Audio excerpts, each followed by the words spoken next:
حضرت ابو ہریرہ رضی اللہ عنہ فرماتے ہیں کہ ایک سفر میں ہے، مستورات بھی ساتھ ہیں، مرد حضرات بھی ساتھ ہیں، قافلے سے پانی ختم ہو جاتا ہے، عورتوں کے خیمے سے بچوں کے رونے کی آواز آتی ہے۔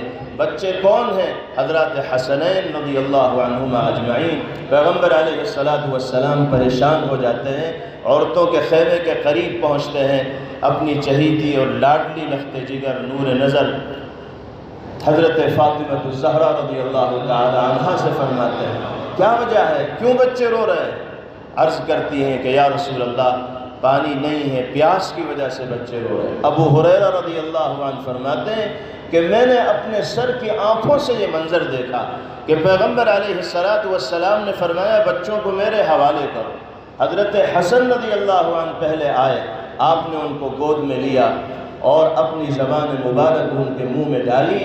حضرت حسن رضی اللہ عنہ نے آپ کی زبان کو چوسا، کچھ دیر تک آپ چوساتے رہے اور پھر پیغمبر علیہ السلام نے ان کو نیچے اتارا، ہنستے کھیلتے ہوئے ایسے اپنی امی کے پاس چلے گئے جیسے کھانے کا بھی نظم ہو گیا اور پینے کا بھی نظم ہو گیا۔ پھر یہی صورتحال سیدنا حضرت حسین رضی اللہ تعالیٰ عنہ کے ساتھ پیش آئی، آپ نے ان کو بھی اپنی گود میں لیا اور اپنی زبان مبارک ان کے منہ میں بھی ڈالی، اور اللہ نے آپ کی زبان میں وہ صلاحیت پیدا کی تھی کہ وہ بچوں کے لیے پیاس بجھنے کا بھی سامان بن گئی اور ان کے بھوک کے مٹنے کا سامان بن گئی۔